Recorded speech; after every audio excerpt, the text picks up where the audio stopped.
there, this is Straight Talk, No Sugar Added. I am your host, Nina Perez, and we are here to discuss life topics to challenge and transform your thinking. Let's do this. Today, I have someone here who is Teresa Quinlan, and she is a coach, a leadership specialist, a master facilitator, an author, a speaker who builds emotionally intelligent individuals, teams, and organizations. She is the founder of her personal brand and the formula IQ+EQ equals TQ. And we're going to get into that because I want to know more about that. And so Teresa says that it is only when we are human focused that we can tap into the excellence that exists within each of us. And I love that statement. So Teresa, I want to thank you so much for taking the time to be here with us today. And I know that I was already on your website reading a couple of your things, so I know this is going to impact my audience, so I am excited. I'm excited too. Thanks for inviting me. Thanks for having me. Like, it's such an honor. Your energy is off the charts. I've listened to like your intro of your own podcast to wrap my head around like, what are you all about and how are you trying to impact the world? And then I got sucked into the Nina vortex and listen to episode after episode after episode after episode. And so I'm all on board to be able to contribute to your audience, the world, this conversation. I know I'm going to walk away energized and ready for the weekend for sure. Me too. That's why I was so excited. I was like, I can't wait to get home. I was like, at work today, I'm like, I can't wait to get home. I got to talk to Teresa today. So I'm really glad you're here. And if you just could start us off really quick. I know I gave a little synopsis, but just let us know a little bit more about you. So my entire life has really been leadership focused. From a really young age, I was the person to put their hand up first, like volunteer for X, Y. It didn't matter what it was. I was like, I'll do it. I'll do it. I'll do it. And then in my late 20s, I took the StrengthsFinder assessment, and in that labeled it as I'm a maximizer, which means anything that is an opportunity, I will give it my best ass shot to be as good at it as possible. So if there's an opportunity, I'm going to put my hand up and I'm going to go at it like with everything that I have. And the outside world called that competitive, which always felt like the wrong sweater. Because I was like, but I'm not competing with you. Right. Like, so why is it a problem? Right. I'm aiming for the maximum that I can do. And it was problematic because, well, I was always aiming for the maximum I could do, so I wouldn't settle. So if you were first, I was aiming to be better than I could be because I was second. And it didn't mean I was second to you. It meant that I still had room to grow. So I discovered along the way that I have like a badass growth mindset, which means if I can try and work hard enough, then I can really achieve anything it is that I want to achieve. Not on my own. I got to ask for help sometimes because I don't know how to do certain things. So other people are going to have to show me. Not in all things, because some things I'm just not interested in. And so I followed that path over and over and over again in different kinds of jobs that I wanted to explore and approach. And for 22 years, I worked in a company that allowed me to do that with pretty much no restraint. They allowed me to, this is the next job I would like to have. And I'd write it and I propose it. And they said, okay, let's give that a shot. That's awesome. I mean, you have to do the work, the behind the curtains work of, is this financially responsible for the company? Will there be profit that comes out of it? Is it part of our strategic focus? Like, you have to have the business plan considered. And so for 22 years, I learned how to operate in business and run business. And then I learned how to lead a department and lead other people. And then I learned how to write proposals and execute those proposals and run budgets and when you're leading people, you get to become a coach. Naturally, leaders are coaches. And then along came this emotional intelligence thing. It came along in my late 20s because a friend of mine at the time had experienced me for the first time with my mother, but they had known me for a year. And in watching me with my mom, they went, what the hell is wrong with you? Like, why are you such an asshole to your mom? Literally, those are the words that came out of his mouth. And I said, oh my God, I know. I know. like, it's terrible. I don't like who I am when I'm around her. I don't like, she pushes every single button. I just like, I can't do anything about it. And I had heard myself say that so many times over, but that day, I guess I had enough of my own bullshit. And I went, well, that can't be right, that I can't do anything about it. And I went to a bookstore and I found a book called Mama Drama. And in it, it said, no one makes you feel anything, you choose. And I was like, my mind like literally exploded. Wow. And the other one was stop giving away your power. Every time you behave like that, you're giving away all of your power. And that was my personal journey in my emotional intelligence development. And then eventually the professional world was ready for it. And I became a certified coach, and we put it into our leadership programming. And now it's what I do full time. Wow. That's so cool. Like, you really had a transformation. Was it hard for you to realize that you weren't competing with others, but that you were doing this because you felt like you needed to be a better you? Like, did that make you a perfectionist? Did that make you like, I don't want to say insecure. I don't think that's the right word, but like, did you ever feel like you had to like pull yourself down a little bit so people didn't feel insecure around you or anything like that? Oh, there were moments for sure. They were relatively short-lived because to belong, at least in some circles, to belong, people were telling me that I needed to do that. And so to receive belonging and love and inclusion, I did that. And then it felt so uncomfortable that I was like, this ain't worth it. I can't, I'm sorry, I can't do this. Like, I'm apologizing to them. I'm sorry, I can't do this. But what ended up happening, of course, is you end up finding your tribe. You end up finding your people. Yeah. And that's part of the beautiful part of it in our wisdom as we get to experience life, is we figure those things out, sometimes at a cost and sometimes at a benefit so much more beautiful than the cost, that it was like, oh, that was worth the price of admission. That discomfort was worth the price of admission to this of what I get to experience now. Perhaps the truth is everyone has to pay that price. Everyone. There's no exception in this life. Right. No one gets away with not paying that. Right. Man, that's so good. You're speaking so much to me right now. I'm like, my head's about to explode. Okay, calm down, Nina, calm down. Okay. So the other thing you mentioned was, did it create any element of perfectionism? And no, it didn't. Oh. I certainly strive. Like, I strive to be the best I can be. Sometimes what it does is sometimes I will ignore the signals from my body that I need a break. Okay. And so I have been in the past a little punishing to my physical capacity, because my brain is like, come on, just one more try. But my body's like, please, just let's have a nap and a snack, please. Right.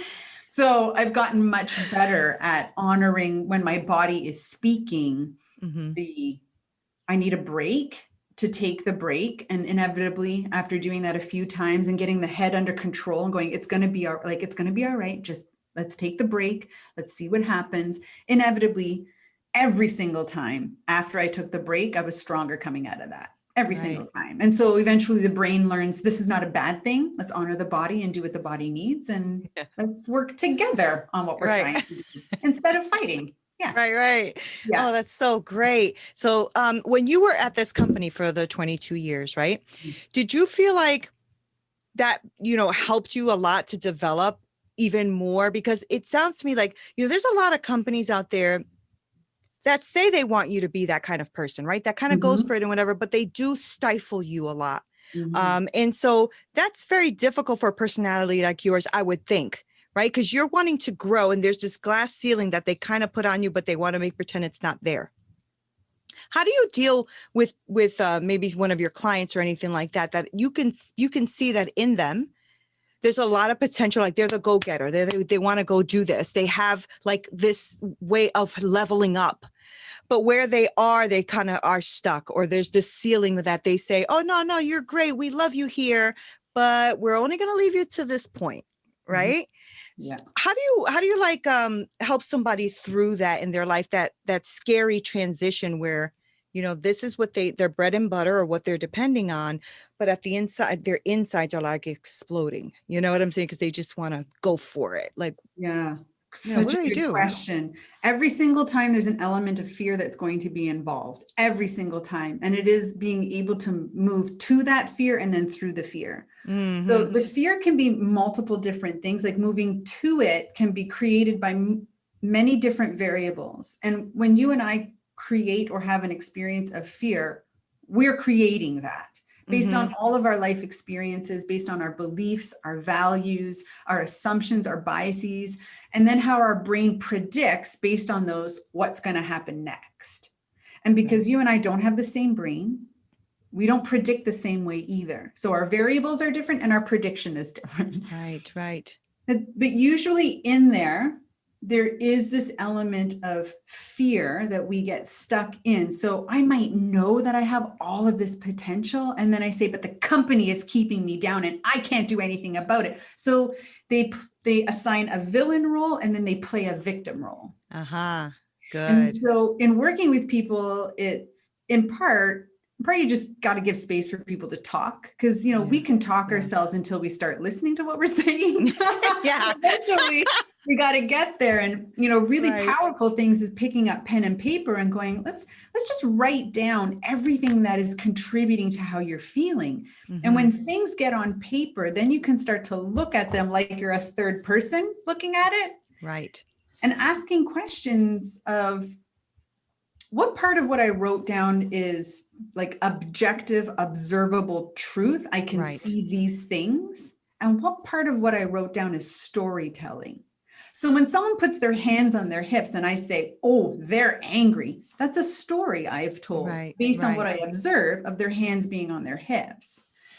And the practice of being able to look at how I storytell is in essence the thread I follow of, oh my God, I assigned them villain. I'm a villain over here. Then I'm a victim. Then I'm a martyr. Now this sounds really hopeless and super helpless, right? And so when we take a moment to just sort of offer a perspective, so in all of my wisdom, looking at all of this, if this wasn't me, if this was someone else, what would I tell them to do? What advice would I give them? If I said, Grandpa, pull up a seat beside me, take a look at this person here and what their experience, what would you recommend they do? I know my grandfather would say they got to get over themselves. Like they'd hit you with a bit of perspective and a dose of reality. Right. And in coaching people through things like glass ceilings, whether it is put in place by someone else or put in place by themselves, it's the same practice. We have to examine the story we're telling, find the objective truth, and ask ourselves, so what? Now what? Right. What do I want to do? So if I want to elevate my career to this level and this company doesn't allow for that, I can stay and suck it up. How does that sound? Probably not great. I can go to another company that does have that movement. I can start something on my own, because then really the only limit are the ones I would put in place, right? Right. Then we can start to see potential solutions outside of maybe the box we've put the solutions in the first place. Yeah, that's really good. That's really good, because it just, I love that. And I love what you said about, making it the third person, like writing it down and making it like it's a third person. I've always thought that I've had that gift to be able to do that. Like even when I'm in the midst of something, I always go, wait, hold on, Neen, let's pull yourself out here for a second, and let's look at this objectively. And I'm glad that I have that kind of a mind, because I suffered with depression and anxiety in the past. And I realized it's because I had that victim mentality. I never wanted to put myself in the third position because I wanted you to feel bad for me. You know what I mean? Like I needed it. Right. And so when you start to, mature and pull yourself out of things, you realize like, I got so many options. I better stop this victim mentality stuff. This ain't working for me, Yeah. I'm a bootstrap kind of girl, so that's just how I am. Well, and that's such a brilliant like self-awareness piece of, oh, I do that because I get validation from the external world. what kind of validation am I getting? And is that really helping me? Right. And can I create validation internally? So I don't need to play good. victim to get validation. How do I create validation internally? And then we're talking about like self-regard, self-perception. These are skills in emotional intelligence that, Yeah. well, then we have And to I do want to, work. yeah, that's the crappy part. Yeah. Or the awesome part. Or the awesome part. Right. Exactly. I knew you were going to say that. But It the sucks truth for a is, little while, and then it gets really great. yeah, it really does, right? It really, really does. Like, I haven't been depressed in, I don't know, maybe 15, 20 years. And so, you know, when people say I'm depressed, I'm like, I actually don't have that place in me anymore, you know? So I wanted to ask you about that. And like, you kind of just already segued into it, but can you tell us about emotional intelligence? Like, what is that definition? What does that mean when you say, you know, emotional intelligence? So there are many people who have embarked on the research and created models for emotional intelligence. Daniel Goleman is often considered like the grandfather, and Salovey, you know, when we think of Myers-Briggs and that personality assessment, they've done work in emotional intelligence. Travis Bradbury has done work. Reuven Bar-On has done work. So we have multiple different models of emotional intelligence, and there's overlaps in most of them. Kind of like any science or research, you're going to see similarities, and then you're going to have some people say, but we think we're going to call it this instead of that. Right. So I chose to practice the EQI. I got certified in the EQI 2.0 model of emotional intelligence, mostly because the assessment itself is the most valid and reliable assessment of emotional intelligence. And also because it's taken the foundational research from Salovey, and it's continued the research from there. Yeah. So I find it just a little bit more robust. Now, when it comes to like, what is emotional intelligence, you can have pages and pages and pages of describing what it is. So in a nutshell, what it is it's learning to understand how we create our emotions, to be able to name them really accurate, like have a broad vocabulary and be so accurate at naming what we're feeling, why we're feeling it, how our thinking is impacted by it, and how our behaviors are driven by it. Okay. And in the process of being able to do that, we learn how not to let the emotion drive our thinking and behavior, and instead to go, oh, there's that emotion that if I don't regulate it, ends up leading to this thinking and that behavior. And then, oh my God, look at the impact, the ripple impact that has. Right. And that impact is not helpful to me or other people. So I'm going to learn to disrupt the thinking and the behaving, and I'm going to learn some other emotional intelligence skills. So these are things that once were like, ooh, frustration, felt it, felt it in my body. Reality testing. What's going on that I'm frustrated about? Like objectively, what's really going on that I might be frustrated about, or that is frustrating? And am I actually frustrated? Or am I disappointed, surprised? And so it is this emotional self-awareness piece, and then it's development of skills that help us to disrupt emotion being a directive, and instead using emotions as data to inform what we do next. That's so good. Oh man, I could talk to you all day. Okay. I do want to ask you though about the formula. Okay. The IQ plus EQ equals TQ. Can you explain that to us? I can. So when I was starting my business, I was like, oh, branding. Oh. I know. And so I thought, okay. I know that my dream for work is just to work for myself. I have no desire to grow a business where people work for me or anything like that. So really my business is Teresa Quinlan. It's just my name. That's it. Right. And then I thought, but something that really speaks to people's like, what is that? I wanted something that would be curious for people, that really highlighted that EQ was the work, but not the only part of the work.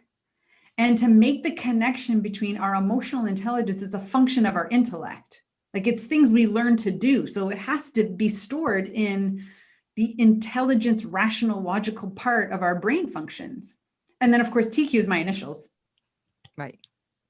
I often talk about it in the workplace that TQ can also stand for our talent quotient. Oh. So when we think of the human focused nature of people work in workplaces, and that's how workplaces are successful, is because people are there. Yeah. And so if we want to amplify our talent quotient, then we need to help people beef up their EQ so their IQ can work. So what's often missing in the equation is the EQ element. From the time we came out of the womb, someone's been working on our IQ. Someone's been showing us black and white animals and a mobile and shapes above us so we can develop our eyes to see things and start to do things like identify colors, shapes, patterns. Someone else was going with their tongue so we could start doing that. So we could start formulate A, B, C, or whatever language you speak. Right. So we can start speaking and then put together letters for words, for writing, for math. Like from the time we came out of the womb, we've spent decades working on our IQ and often very little time being educated around our EQ. But what we notice is when we are emotionally triggered, we are not very logical thinkers. We're not very rational thinkers. We're impulsive. Stuff flies out of our mouth, off of our body in the most toxic of ways. Yeah. We can also be quite avoidant and passive. We can totally shut down in our emotions because we don't know. So we have these very extreme responses and emotions. And when we learn how to understand that, then we can keep all of this time we've dedicated to our intellect, we can keep that turned on. We can access it very logically and rationally. Right. That's so good. So that's what the formula means. I love it. I absolutely love it. And so I wanted to just touch really quick on, how you do that, because you were talking about when you work with like organizations and workplaces, what do you offer to organizations and workplaces to help them with that? Because that is missing quite a bit in organizations and also with individuals. I know you have like different programs that you're doing. And so just to give us a little synopsis of what it is that you do with first, let's do with the organizations. Okay. And then I'd like to see about the individuals. Sure. Organizations in a discovery call, the first thing we talk about is pain points. What are the pain points that you're experiencing? And quite frequently, the organization will start talking about behaviors. So things they notice in their culture. And they might also be talking about numbers that they measure. So they might start talking about our productivity is down. Okay, how do you know that? Well, it just seems like people are doing less. How do you know that? Right. It's a feeling. We can't go by feelings. Right. Like we have to measure. What are your employee engagement numbers? Are you measuring things like employee satisfaction, engagement? What's your retention like? What is your cost for each employee to achieve a project? Like, what are you measuring for productivity? Right. And many companies do measure these things and they see really bad numbers and they're like, we have a problem.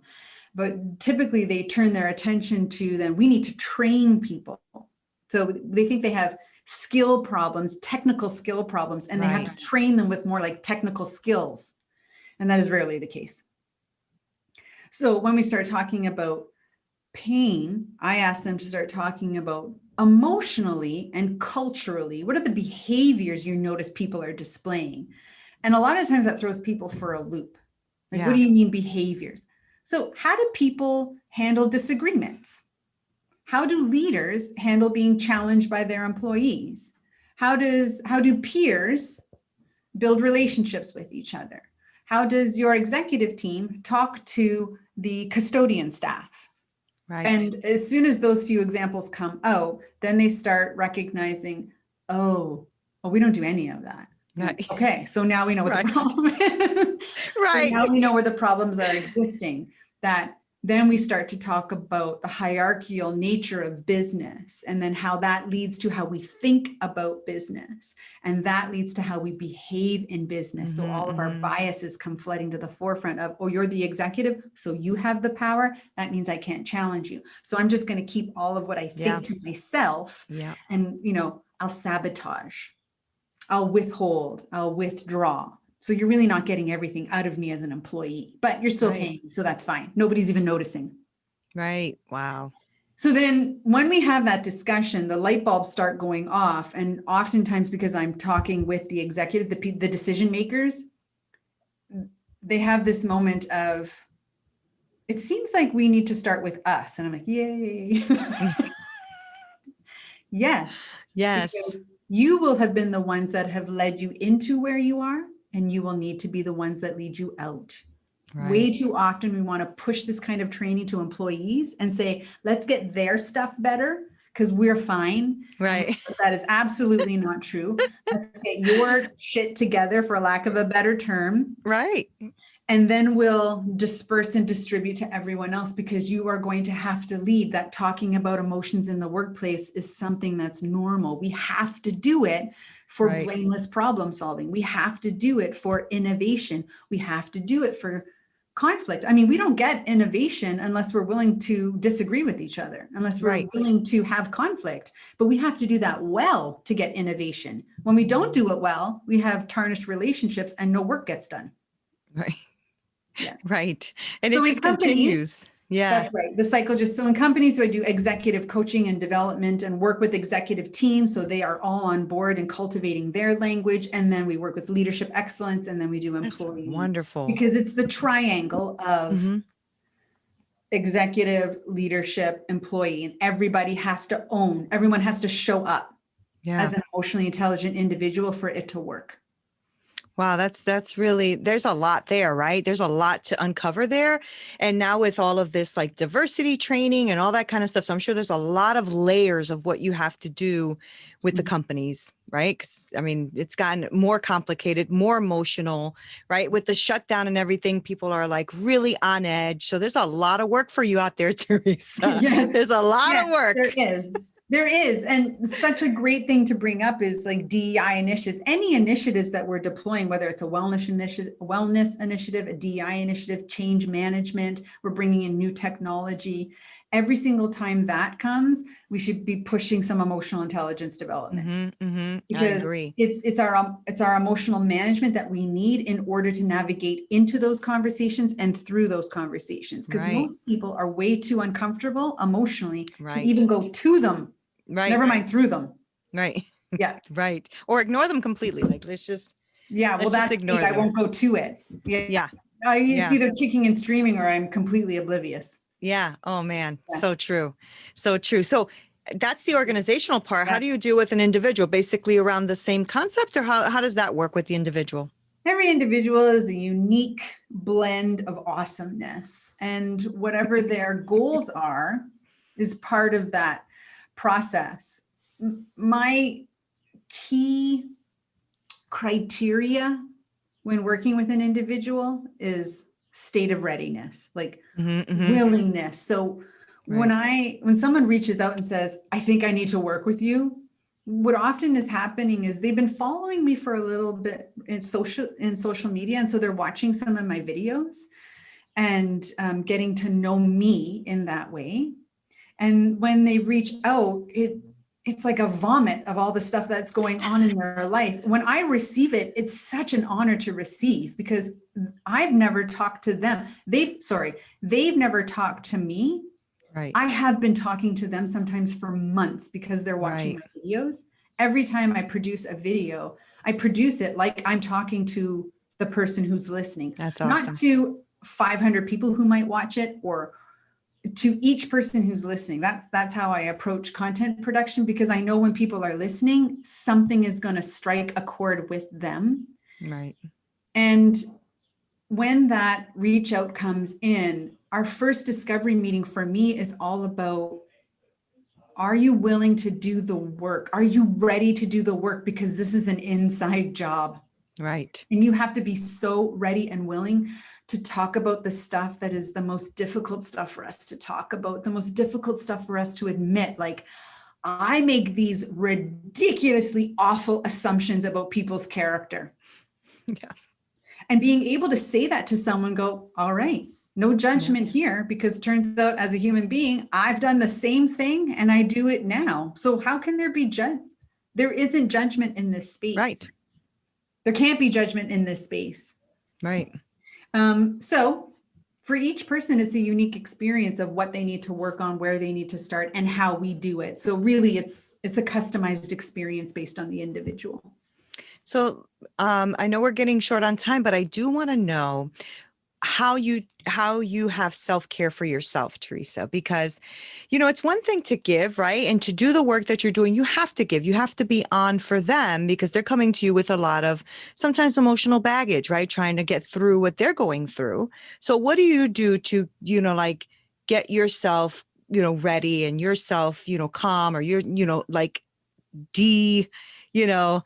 I don't know the word I'm trying to use here, but, kind of like deflate for the end of the day, kind of calm down for the end of the day, because that's a lot to take on, right? And if you're a person that really it cares for that person's emotional well-being a lot, sometimes you can find yourself being sucked into that. So you have to find a way to like kind of separate, right? So what do you do for yourself? What's your self-care routine?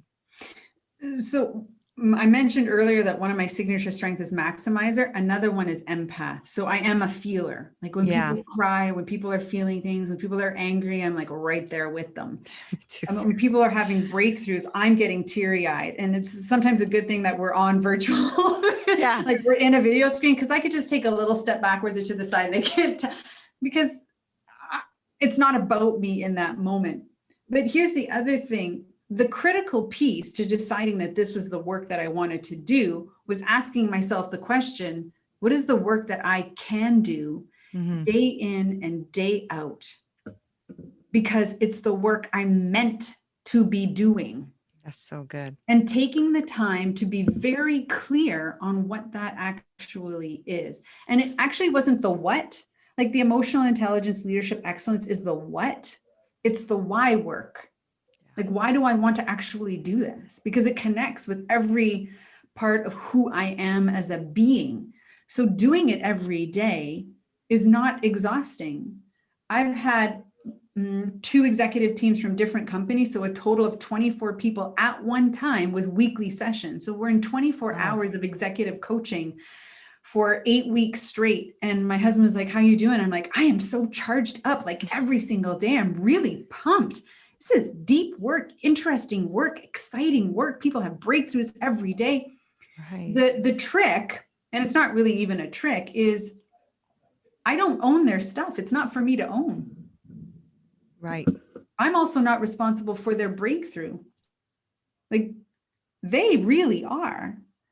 I'm responsible to create the space for them to have it. That's so good. So I also believe, Nina, in I am the center of my universe. And if I don't work, nothing else works. So I prioritize myself in the morning, because I like the morning works for me. It has worked for me my entire life. I'm going to start with me. And then once I've done me, then I could do everybody else.